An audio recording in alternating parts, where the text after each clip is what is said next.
षटतिला एकादशी व्रत कथा। षटतिला एकादशी 28 जनवरी 2022। युधिष्ठिर ने श्री कृष्ण से पूछा, भगवान, माघ मास के कृष्ण पक्ष में कौन सी एकादशी होती है?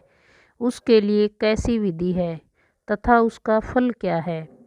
कृपा करके ये सब बातें हमें बताइए। श्री भगवान बोले, नरश्रेष्ठ, माघ मास के कृष्ण पक्ष की एकादशी षटतिला एकादशी के नाम से विख्यात है, जो सब पापों का नाश करने वाली है।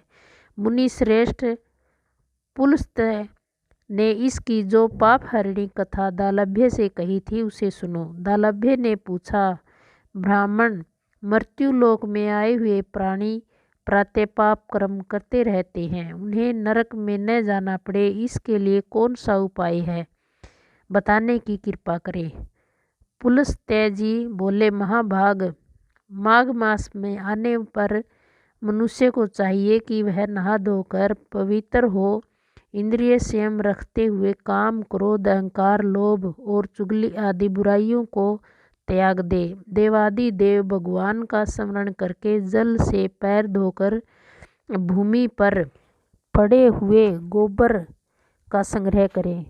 उसमें तिल और कपास मिलाकर 108 पिंडिकाएँ बनाए। फिर माघ मास में जब आंद्रा या मूल नक्षत्र आए तब कृष्ण पक्ष की एकादशी करने के लिए नियम ग्रहण करें। भली भांति स्नान करके पवित्र हो शुद्ध भाव से देवादि देव श्री विष्णु की पूजा करें। कोई भूल हो जाने पर श्री कृष्ण का नामोच्चारण करें। रात को जागरण और होम करें। चंदन, अर्गजा, कपूर, नवेद आदि सामग्री से शंख, चक्र और गदा धारण करने वाले देवेश्वर श्री हरि की पूजा करें। तत्पश्चात भगवान का स्मरण करके बारंबार श्री कृष्ण नाम का उच्चारण करते हुए कुमड़े, नारियल अथवा बिजोरे के फल से भगवान को विधि पूर्वक पूजकर अर्घ्य दे। अन्य सब सामग्रियों के अभाव में 100 सुपारियों के द्वारा भी पूजन और अर्घ्य दान किया जा सकता है। अर्घ्य का मंत्र इस प्रकार है, सच्चिदानंद स्वरूप श्री कृष्ण, आप बड़े दयालु हैं। हम आश्रयहीन जीवों के आप आश्रयदाता होइए। हम संसार समुद्र में डूब रहे हैं, आप हम पर प्रसन्न होइए। कमल नयन, विश्व भावन, सुब्रह्मण्य महापुरुष, सबके पूर्वज, आपको नमस्कार है। जगतपते, मेरा दिया हुआ अर्घ्य आप लक्ष्मी जी के साथ स्वीकार करें। तत्पश्चात ब्राह्मण की पूजा करें।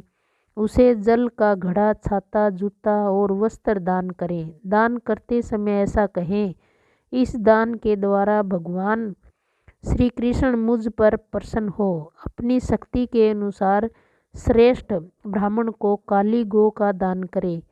द्विज श्रेष्ठ विद्वान पुरुष को चाहिए कि वह तिल से भरा हुआ पात्र भी दान करे। उन तिलों के बोने पर उनसे जितनी शाखाएं पैदा हो सकती हैं, उतने 1000 वर्षों तक वह स्वर्गलोक में प्रतिष्ठित होता है। तिल से स्नान होम करें, तिल का उबटन लगाएं, तिल मिलाया हुआ जल पिए, तिल का दान करें और तिल के भोजन के काम में लें। इस प्रकार हे नरश्रेष्ठ, 6 कामों में तिल का उपयोग करने के कारण यह षटतिला एकादशी कहलाती है, जो सब पापों का नाश करने वाली है। व्रत खोलने की विधि।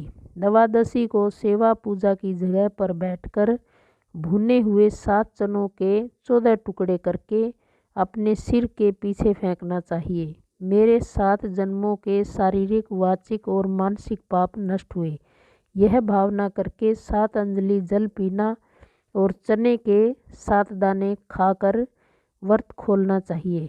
धन्यवाद।